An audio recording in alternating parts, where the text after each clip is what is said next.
નમસ્કાર મિત્રો, એક વ્યક્તિ સરસ મજાનું પોતાનું મકાન બનાવે છે, સારી સજાવટ કરે છે અને સરસ મજાના જે કહી શકાય કે કાચની બારીઓ પણ બનાવે છે. પરંતુ એ કાચની બારીમાં એક નાની તિરાડ પડી જાય છે.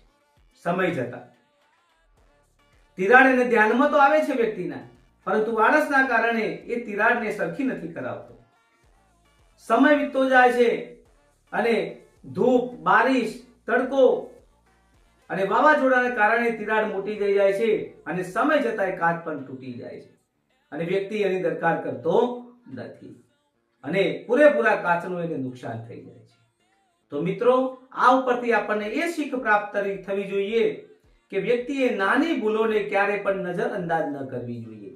જો નાની ભૂલોને નજરઅંદાજ કરવામાં આવ્યું તો ક્યારે પણ એ સમસ્યા સુધરી શકતી નથી. આ કાચની માફક જેમ કાચ તૂટી ગયો એવી રીતે જીવન પણ તમારું બરબાદ થઈ જશે મિત્રો. તો હંમેશા નાની ગલતિયા છે, નાની ભૂલો છે, એને સુધારવાની કોશિશ કરો.